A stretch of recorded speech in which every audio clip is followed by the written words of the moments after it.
મહેસાણાના કડીના નંદાસણ નજીક ખાતર ઝડપાયું। ફેક્ટરીમાંથી ગેરકાયદે સરકારી ખાતરનો જથ્થો ઝડપાયો છે। ખેરપુર લક્ષ્મીપુરા ગામ નજીકથી ખાતર ઝડપાયું। પ્લાયવુડ સનમાઇકા બનાવતી ફેક્ટરીમાંથી ખાતર ઝડપાયું છે। એલસીબીએ 100 થી વધુ બોરી સરકારી ખાતર ઝડપ્યું છે।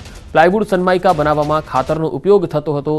સરકારી ખાતર ખાનગી ફેક્ટરીમાંથી મળતા તંત્ર સામે સવાલ ઊભા થયા।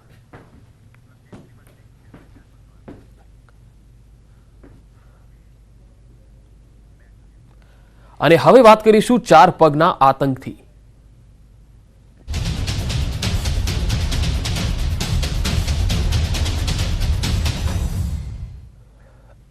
રાજ્યમાં દિવસે ને દિવસે ચાર પગનો આતંક વધતો જોવા મળી રહ્યો છે। શહેર શહેર રખડતી રંજાડથી લોકો હેરાન પરેશાન છે। આપની ટીવી સ્ક્રીન પરના આ દ્રશ્યો તમે જોઈ શકો છો। શહેર અલગ અલગ છે, પરંતુ તમામ સ્થળોએ સમસ્યા કહો કે દહેશત હવે વધી રહી છે। ક્યાંક રખડતા ઢોરે લોકોને અડફેટે લીધા તો ક્યાંક કપિરાજનો આતંક જોવા મળ્યો। સાબરકાંઠા, બનાસકાંઠા, નવસારી, દ્વારકામાં રખડતા ઢોરનો આતંક જોવા મળ્યો તો ગોધરામાં કપિરાજે એક વ્યક્તિ પર હુમલો કર્યો, જ્યારે સુરતના માંડવીમાં દીપડાની દહેશત વધવાથી લોકોમાં ભયનો માહોલ છવાઈ ગયો છે। સુરતના અંતરિયાળ ગામોમાં દીપડાની દહેશત વધી છે। માંડવીના તડકેશ્વર ગામમાં દીપડાના આંટાફેરા કેમેરામાં કેદ થયા। રહેણાંક વિસ્તાર પાસે દીપડાની મૂવમેન્ટથી રહીશોમાં ભારે ફફડાટ છે। તડકેશ્વર સ્મશાન નજીક દીપડાના આંટાફેરાથી સ્થાનિક ખેતમજૂર અને ખેડૂતોને પણ ખેતરે જતા ડર લાગી રહ્યો છે। સ્થાનિકોએ આ અંગે વન વિભાગને પણ જાણ કરી છે।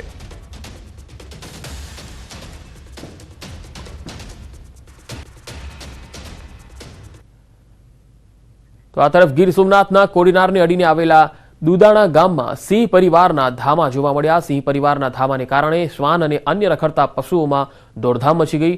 કોડીનાર શહેરને અડીને આવેલા દુદાણા ગામ નર અને માદા સિંહની સાથે બે સિંહ બાળ ગામમાં ઘૂસી ગયા હતા। સિંહ પરિવારે પણ શ્વાન પાછળ દોટ લગાવી હતી। આ આખી ઘટના સીસીટીવીમાં કેદ થઈ છે।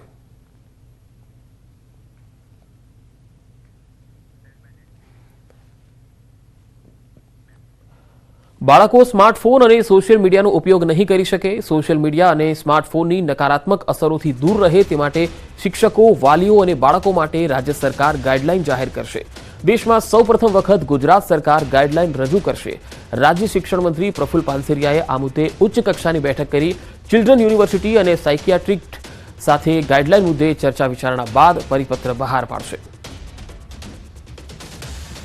તો શિક્ષકો અને વાલીઓ માટે નિયમો જાહેર થઈ શકે છે। સ્માર્ટફોનથી બાળકોને જે નુકસાન થઈ રહ્યું છે એટલા માટે હવે વાંચન અને રમતગમતનો વ્યાપ જે છે ઘટી રહ્યો છે, ત્યારે સરકાર હવે નજીકના દિવસોમાં આ અંગે એક ગાઈડલાઈન લાવશે। બાળકોને ફોનથી દૂર રાખવા માટે શાળાની અંદર કોઈ પણ બાળક હવે ફોન લઈને નહીં જઈ શકે એ પ્રકારની એક ગાઈડલાઈન છે એ નજીકના દિવસોમાં આવી શકે છે।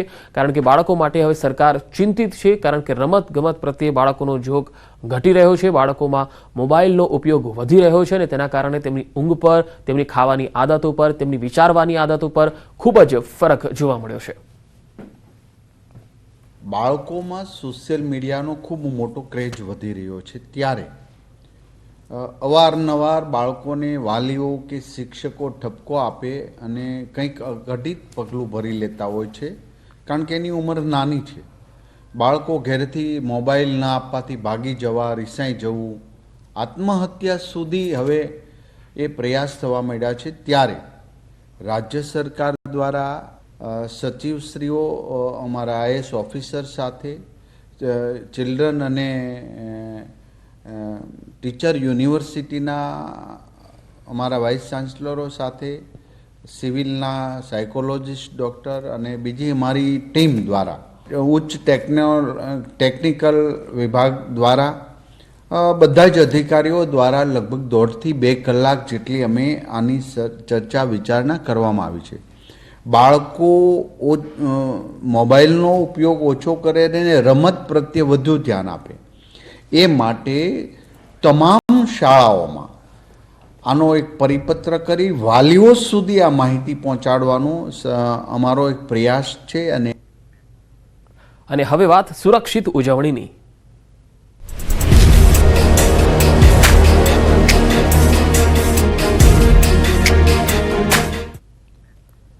વાલીઓ તહેવારોમાં તમારા બાળકોનું ખાસ ધ્યાન રાખજો, કારણ કે દાહોદનો કિસ્સો તમામ વાલીઓ માટે ચેતવણી રૂપ છે।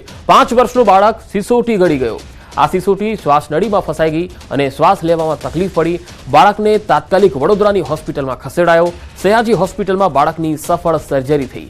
ભારે જહેમત બાદ તબીબોની ટીમે આ શ્વાસ નળીમાંથી ફસાયેલી સિસોટી બહાર કાઢી હતી।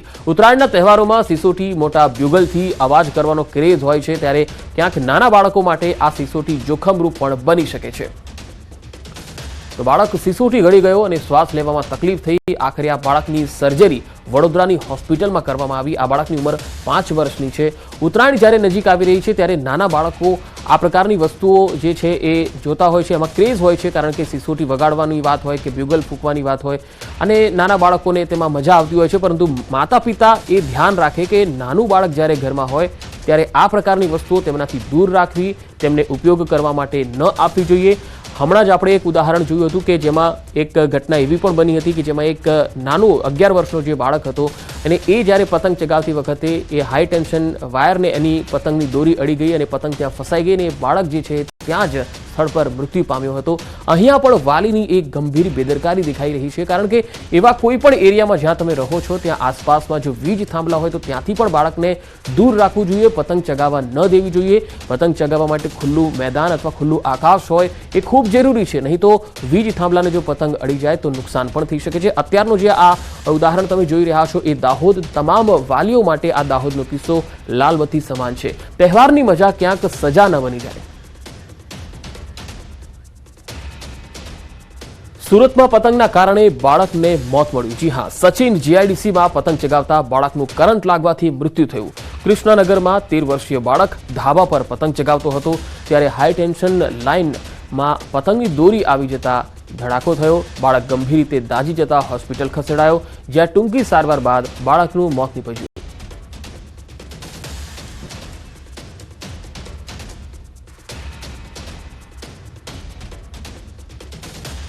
वो मेरा लड़का पतंग उड़ा रहा था और हाई टेंशन में वो तार आती है उसमें पतंग फंस गया।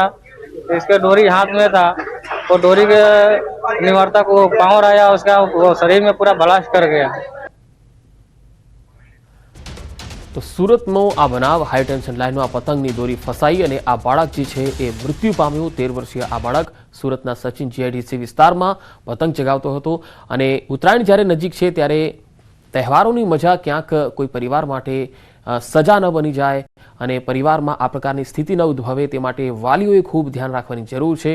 2 બનાવો તમારી સમક્ષ છે। એક દાહોદનો બનાવ છે કે જ્યાં બાળક સિસોટી ગળી ગયો અને તેને વડોદરાની હોસ્પિટલમાં સર્જરી દ્વારા એ બાળકમાંથી જે સિસોટી હતી શ્વાસ નળીમાં ફસાઈ ગઈ હતી તેને બહાર કાઢવામાં આવી। અને સુરતના સચિન વિસ્તારનો આ જે બાળક તમે જોઈ રહ્યા છો કે જેનું મૃત્યુ થયું છે, હાઈ ટેન્શન લાઇનને તેની પતંગની દોરી જે છે એ ફસાઈ જતા તેને કરંટ લાગવાથી મૃત્યુ થયું। મોરબીમાં ચાઇનીઝ દોરી વેચનારા હોલસેલર વેપારીને એ ડિવિઝન પોલીસે ઝડપી પાડ્યો। વિપુલ હસમુખભાઈ હિરાણી નામના શખ્સની પોલીસે ધરપકડ કરી। રૂપિયા 2.65 લાખની કિંમતની 408 નંગ ચાઇનીઝ દોરીની ફિરકી સાથે ઝડપી લેવાયો। આરોપીનું Morbi city B division police મથકમાં અન્ય ચાઇનીઝ દોરીના ગુનામાં નામ ખુલ્યું। એ ડિવિઝન પોલીસ મથકના ગુનામાંથી જામીન મળતા બી ડિવિઝન પોલીસ દ્વારા અટકાયત કરાઈ। ઉત્તરાયણ પહેલા સુરત જિલ્લા પોલીસ એક્શન મોડમાં આવી છે। બારડોલીમાં પોલીસે પતંગ અને દોરીની દુકાન ઉપર સઘન ચેકિંગ હાથ ધર્યું। પોલીસ દ્વારા 2 અલગ અલગ ટીમો બનાવી તપાસ કરતા બારડોલી નગરમાં ચાઇનીઝ દોરી બાબતે 2 કેસ નોંધાતા દોરી અને પતંગ વેચાણ કરનાર વેપારીઓમાં ખળભળાટ જોવા મળ્યો। હજુ ઉત્તરાયણ પહેલા બારડોલી ટાઉન પોલીસ દ્વારા વધુ સઘન ચેકિંગ હાથ ધરવામાં આવશે। આ ઉપરાંત બારડોલી પોલીસે આમ જનતાને પણ સાવચેતી રાખવાની માહિતી પણ આપવામાં આવી। ક્યાંક ચાઇનીઝ દોરી અને તુક્કલ જે સરકાર દ્વારા પ્રતિબંધિત હોય તેનો ઉપયોગ નહીં કરવાની પણ સૂચનો આપવામાં આવ્યા। ઉત્તરાયણના તહેવાર નિમિત્તે બારડોલી ટાઉન વિસ્તારમાં અલગ અલગ સ્ટોલો તથા છૂટક જે પતંગના દોરીના વેચાણ કરતા વેપારીઓ છે એમના ત્યાં તપાસ હાથ ધરવામાં આવી છે, જેમાં ચાઇનીઝ દોરી કે ચાઇનીઝ ટુકલનું વેચાણ કરતા હોય કોઈ તો એ પ્રતિબંધિત વસ્તુઓ વેચાણ થતી હોય એના વિરુદ્ધ કાયદેસર કાર્યવાહી હાથ ધરવામાં આવી છે। આજ રોજ એવા 2 કેસો શોધી કાઢી એમની વિરુદ્ધ ગુનો દાખલ કરવામાં આવ્યો છે। તેમજ લોકોમાં એક અવેરનેસ ફેલાય અને લોકો આવા પ્રતિબંધિત વસ્તુનો ઉપયોગ ન કરે અને પોતાની જિંદગી તથા અન્યની જિંદગી જોખમાય ના એ માટે પોલીસ સતત કાર્યવાહી કરી રહી છે। રાજ્યના વધુ સમાચારો પર નજર કરીશું। હાલ રોકાઈશું એક વિરામ માટે।